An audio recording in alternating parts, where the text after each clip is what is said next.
Bonjour à tous. En Russie, le Conseil œcuménique des Églises en visite à Moscou pour défendre la paix. À Reykjavik, le Saint-Siège plaide pour une paix juste en Ukraine. Et en Irak, les gouvernements européens solidaires avec le patriarche Sako. C'est dans SIC et ça commence maintenant. Des représentants du Conseil œcuménique des Églises ont rencontré ce mercredi 17 mai le patriarche de Moscou, Kirill. Une visite menée par le secrétaire général du COE, le pasteur Jerry Pillay, avec pour objectif avancer vers la fin de la guerre, travailler à l'unité de la famille orthodoxe, échanger sur le rôle des églises dans le processus de paix et proposer une table ronde de dialogue avec des représentants des églises de Russie et d'Ukraine. Nous sommes allés à Moscou pour parler de l'engagement de l'église orthodoxe russe dans le dialogue sur la guerre et ses conséquences, notamment les profondes divisions dans la famille orthodoxe dans ce contexte, a déclaré le secrétaire général du COE, Jerry Pillay. De son côté, le patriarcat de Moscou souligne que l'Église orthodoxe russe apprécie le désir du Conseil œcuménique des Églises de promouvoir la cause de la paix. Elle se dit prête à discuter de l'idée du COE d'organiser une table ronde. Le Conseil œcuménique espère pouvoir la tenir cet automne à Genève, lieu de son siège. Il est temps d'agir et d'établir une paix définitive et juste en Ukraine et dans toutes les autres zones dites grises de l'Europe. Je vous assure que le Saint-Siège continuera à faire sa part. C'est la déclaration du cardinal Parolin, secrétaire d'État du Saint-Siège, lors du 4e sommet des chefs d'État et de gouvernement du Conseil de l'Europe, qui s'est tenu les 16 et 17 mai à Reykjavik en Islande. Dans son message en faveur de la paix en Ukraine, le cardinal a demandé aux représentants des 46 États membres de ne pas oublier le peuple ukrainien qui souffre ou meurt. Et il leur a reposé la question du pape aux autorités civiles et politiques lors de son récent voyage en Hongrie. Où sont les efforts créatifs pour la paix ? Les gouvernements européens expriment leur solidarité avec le patriarche Sako. Le chef de l'église chaldéenne a récemment été victime d'une campagne médiatique de diffamation. Dans une interview télévisée le 8 mai, le cardinal Sako avait critiqué le fait que les partis politiques majoritaires occupent au Parlement des sièges réservés aux minorités chrétiennes. Il avait évoqué la possibilité de recourir aux instances judiciaires internationales pour sauvegarder une répartition correcte et non manipulée de ces sièges.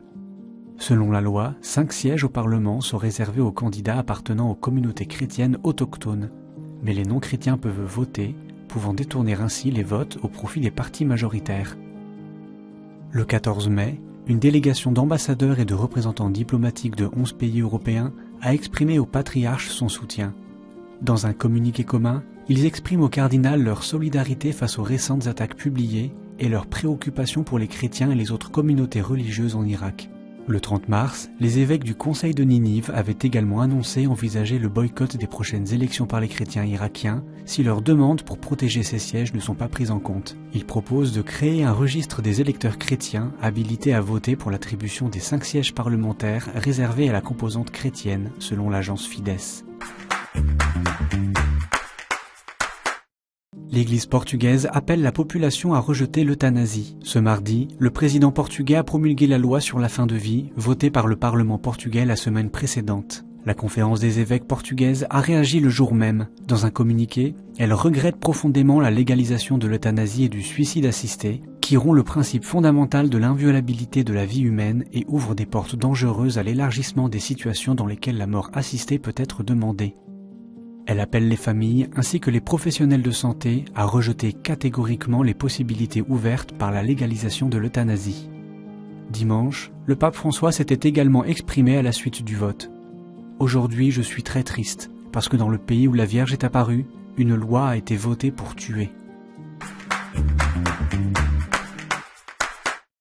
Dans un télégramme au président de la conférence épiscopale italienne, le pape François lui demande de transmettre ses sentiments de profonde sympathie aux proches des victimes de l'inondation qui frappe le nord de l'Italie depuis plusieurs jours. Le pape prie pour que Dieu apporte réconfort pour les blessés et consolation pour ceux qui souffrent des conséquences de cette grave calamité. Il remercie ceux qui s'efforcent de porter secours et d'alléger toutes les souffrances. Le bilan s'élève à au moins 14 morts, un nombre de disparus inconnus et plus de 20 000 personnes évacuées dans cette région de l'Émilie-Romagne. Les dégâts matériels se chiffrent en milliards d'euros pour cette région considérée comme le verger du pays, avec ses importantes cultures de fruits et de légumes. De son côté, la conférence des évêques italienne s'est engagée à aider activement les victimes, par la prière mais aussi par l'action, en collaborant à l'effort de secours et pour garantir l'hospitalité et la solidarité à ceux qui sont dans le besoin. Elle invite les chrétiens à prier et à être proches des habitants des territoires éprouvés.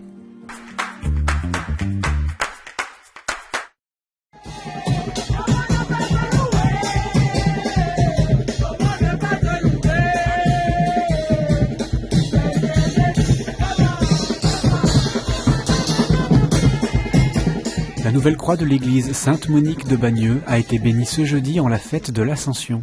Dans le cadre du réaménagement du parvis de l'église en raison des travaux liés à l'arrivée du métro de la ligne 4, la paroisse qui ne comportait ni clocher ni croix visible a désormais une présence lumineuse de 7 mètres de hauteur tournée vers le quartier.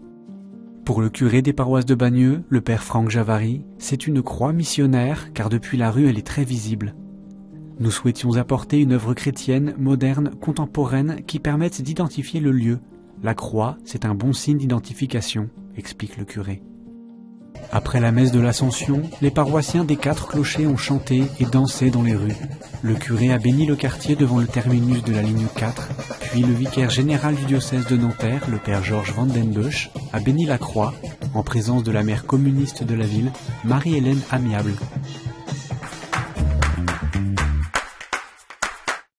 Le pape François a accepté la démission du cardinal Maurice Piat ce vendredi. Il quitte donc sa charge d'évêque de Port-Louis, dont il était à la tête depuis 30 ans. Âgé de 81 ans, il n'est plus électeur en cas de conclave depuis le 19 juillet 2021. C'est le père Jean-Michel Duronne, secrétaire de la conférence épiscopale des îles de l'océan Indien, qui lui succède. Ce que le père Duronne reçoit aujourd'hui, ce n'est pas seulement une nomination, c'est une vocation. Ce n'est pas seulement un job, c'est un service pour la vie, servir la communauté catholique de l'île Maurice et servir le pays de l'île Maurice. Son ordination épiscopale aura lieu le 20 août prochain. Monseigneur Pierre-Yves Michel, nouvel évêque de Nancy et Toul, a été installé ce jeudi en la cathédrale Notre-Dame de l'Annonciation. La messe a été présidée par l'archevêque de Besançon, Monseigneur Jean-Luc Bouilleret, en présence du nonce apostolique Celestino Migliore.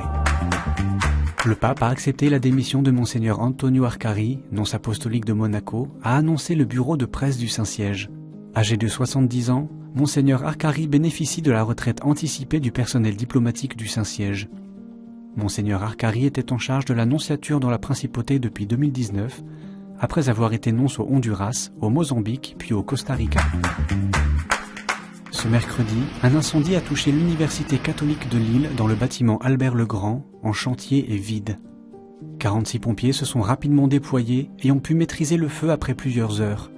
La toiture a été complètement détruite, mais aucun blessé n'est à déplorer. Et dimanche dernier, à Malines, en Belgique, a eu lieu la 750e procession de Hasvik. Le cortège de plus de 1100 participants a marché à la suite de la statue de la Vierge à travers les rues du centre-ville de Malines, sous les yeux de nombreux spectateurs. Depuis le XIIIe siècle, les habitants de la ville portent la Vierge en procession pour la remercier de sa protection face à différents fléaux.